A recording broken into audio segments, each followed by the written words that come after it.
Crônicas do Amanhecer, por Feijão Centro Espírita Allan Kardec de Balneário Gaivota, 6 de junho de 2020. Como sonhamos durante uma pandemia, parte 01. S.D. Chostowska sobre insônia e surrealidade no Biliterário em 19 de maio de 2020. Um dos sintomas do coronavírus é a fadiga abismal. Abismal é a primeira palavra que me vem à mente quando me lembro de me olhar no espelho há 2 meses. O feedback dos amigos confirmou que os círculos cinzentos sob meus olhos eram incomuns, mas ninguém parecia especialmente preocupado. Diziam que combinavam bem com a personalidade romântica de um escritor, ressuscitando o clichê do poeta consumista mantido por paixões turbulentas e lucubração, drenado de vitalidade pela decadência e pelo baço, vigiando a humanidade enquanto ela dormia. Eu ri, até recentemente, não pensei mais no cansaço que tomou conta do meu rosto. Quando um vírus impediu que uma civilização passasse do sonambulismo para um futuro insônico? Nunca. Não há razão para que ele venha em nosso socorro agora. Você pode objetar que está dormindo mais e melhor do que nunca. Mas esse novo prazer é temporário, improvável que sobreviva ao retorno ao normal. O sistema em que vivemos é o inimigo mortal do sono. Não está configurado para isso. Estamos sendo roubados da vida onírica dos sonhos oníricos à medida que diminuímos o sono progressivamente para liberar a atenção para o trabalho, maximizando a vigília para aproveitá-la. Para sobreviver ou ter sucesso, estamos fazendo isso sozinhos. E, à medida que uma mobilização total segue a outra, trabalharemos horas extras para curar uma economia deprimida. É por isso que viver o presente viral geralmente parece um alívio. É por isso que estamos sonhando mais e subitamente prestando atenção ao que sonhamos, a sua total imprevisibilidade, bem como a continuidade da vida dos sonhos com uma realidade no meio de uma pandemia. A realidade se infiltra em nossos sonhos, como se fosse uma ressaca ou explícita, transformando-nos em ladrões noturnos de desinfetantes para as mãos ou, mais surrealmente, em criadores de máscaras faciais de cadeiras encolhidas. Se pudéssemos transformar nossos sonhos em realidade, vai o refrão genérico do pensamento positivo. Esse desejo, esse sonho silenciosamente entoado, que muitos de nós temos hoje em dia, alivia o significado das palavras de Yeats nos sonhos, começa a responsabilidade. Poderíamos ter ouvido isso de maneira mais direta: cuidado com o que você deseja. Seja cuidadoso, seja quem for, corona ou sem coroa, coroa ou sem coroa. Tenha cuidado, como em, dedique pensamento e atenção ao que você se tornaria realidade. Nas próximas semanas e meses, é provável que nossos sonhos se tornem mais sombrios e cheios de ansiedade. Eles apresentarão aspectos de nossa nova realidade, da qual temos todos os motivos para fugir para a fantasia. Antes, porém, encaramos os sonhos com o olhar frio do analista social, vendo neles os sintomas não de um vírus, mas de um declínio humano e falha em apoiar nosso planeta. Antes, entediados com nossos brinquedos de distração em massa, escolhemos como um refúgio, onde não precisamos mais pensar no que está acontecendo, podemos abraçar o mundo dos sonhos como recreio íntimo da imaginação. Ou na linguagem utilitária a qual ainda estamos apegados, veja-a como uma ferramenta para visualizar o que vem a seguir. O que vem após o bloqueio? Que mundo gostaríamos de ver do outro lado? Enquanto ficamos em casa, passando mais tempo com as nossas fantasias e as dos outros sobre o que faremos depois da crise, devemos estar à procura de sonhos felizes nos quais não somos os protagonistas. Quero chamar esses sonhos de utópicos, porque são sociais e implicitamente incluem todos. Ainda assim, não são utopias no sentido clássico de serem imagens de um ideal ou de uma ordem social significativamente melhor. Eles não nos causam noites insones à medida que construímos mundos virtuais na esperança de encontrar uma solução para a infelicidade generalizada em algum redesenho perfeitamente ilusório da sociedade, nem nos dão dores de cabeça quando agimos em prol de nossos grandes planos irremediavelmente tendenciosos. Provavelmente encontraremos uma solução quando estivermos dormindo. Então, por que não dormir durante tudo, enquanto pudermos gerenciar fisicamente? Um ano de descanso e relaxamento é uma premissa maravilhosa para um romance. Um sonho realizado até. Tempo limite fora do tempo, pode ser salubre perder tão radicalmente a noção. Também pode ser desorientador. Quando as coisas desmoronam à nossa volta quando não estão? E, a menos que lutemos contra uma infecção ativa, dormir sem moderação, embora não seja irresponsável por si só, é depressivo e insustentável. S.B. Shostowska é professora de Ciências Humanas e Pensamento Político e Social na Universidade de York, Toronto.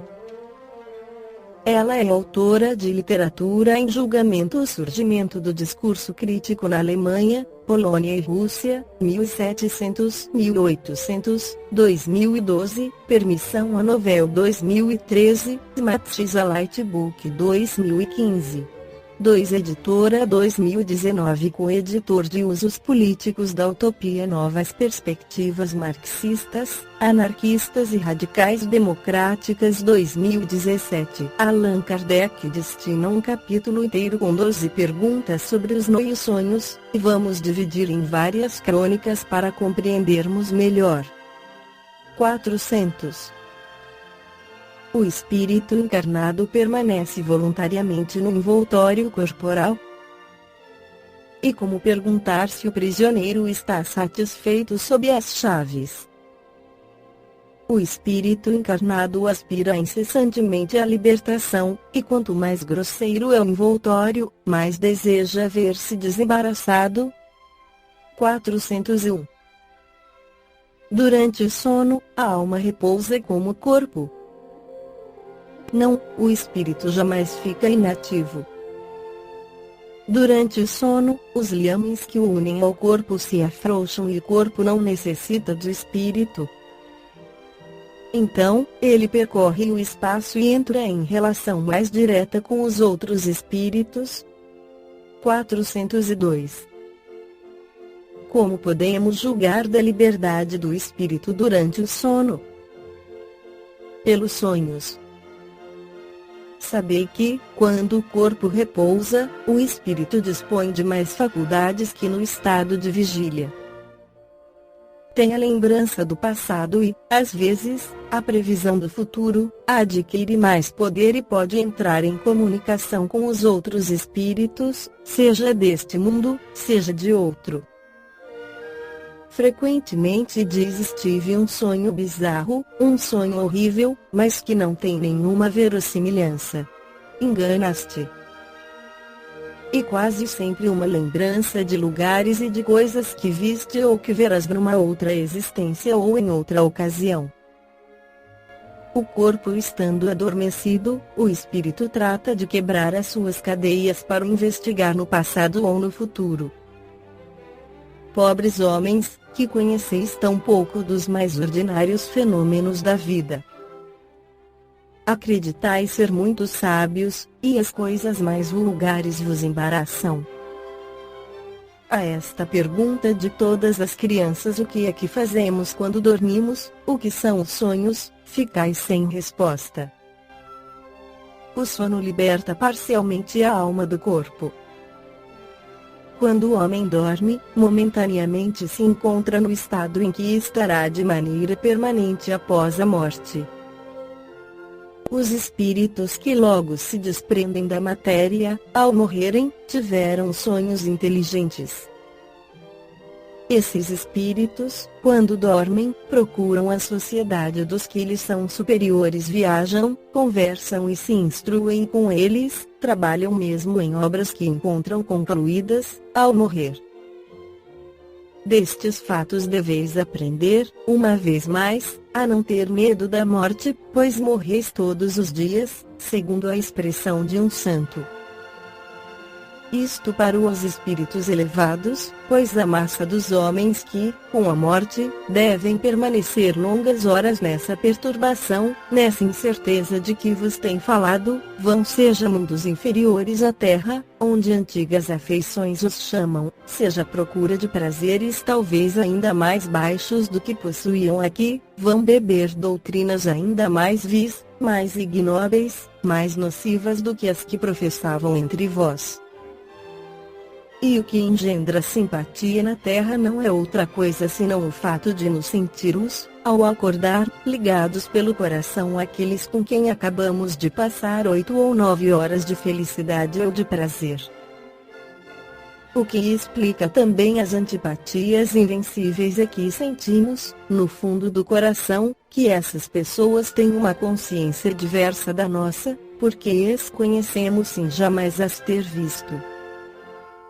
E ainda o que explica a indiferença, pois não procuramos fazer novos amigos, quando sabemos ter os que nos amam e nos querem.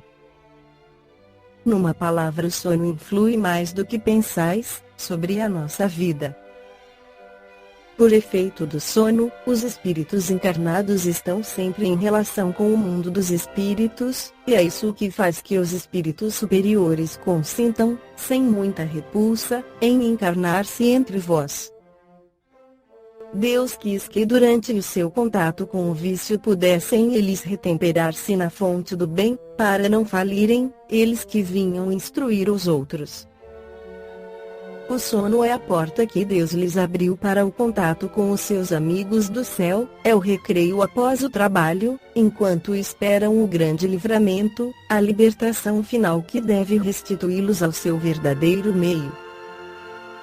O sonho é a lembrança do que o vosso espírito viu durante o sono, mas observai que nem sempre sonhais, porque nem sempre vos lembrais daquilo que vistes ou de tudo o que vistes. Isso porque não tendes a vossa alma em todo o seu desenvolvimento, frequentemente não vos resta mais do que a lembrança da perturbação que acompanha a vossa partida e a vossa volta, a que se junta a lembrança do que fizeste ou do que vos preocupa no estado de vigília. Sem isto, como explicaríeis esses sonhos absurdos, a que estão sujeitos tanto os mais sábios quanto os mais simples? Os maus espíritos também se servem dos sonhos, para atormentar as almas fracas e pusilânimes. De resto, vereis dentro em pouco desenvolver-se uma outra espécie de sonhos, uma espécie tão antiga como a que conheceis, mas que ignorais. O sonho de Joana, o sonho de Jacó, o sonho dos profetas judeus e de alguns indivíduos indianos. Esse sonho é a lembrança da alma inteiramente liberta do corpo, a recordação dessa segunda vida de que há pouco eu vos falava. Procurai distinguir bem essas duas espécies de sonhos, entre aqueles de que vos lembrardes, sem isso, cairíeis em contradições e em erros que seriam funestos para a vossa fé. Comentário de Allan Kardec. Os sonhos são o produto da emancipação da alma, que se torna mais independente pela suspensão da vida ativa e de relação. Daí uma espécie de clarividência indefinida, que se estende aos lugares os mais distantes ou que jamais se viu, e algumas vezes mesmo a outros mundos. Daí também a lembrança que retraça na memória os acontecimentos verificados na existência presente ou nas existências anteriores.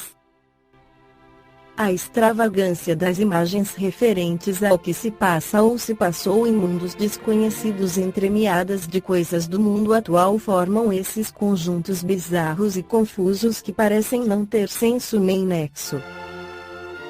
A incoerência dos sonhos ainda se explica pelas lacunas decorrentes da lembrança incompleta do que nos apareceu no sonho.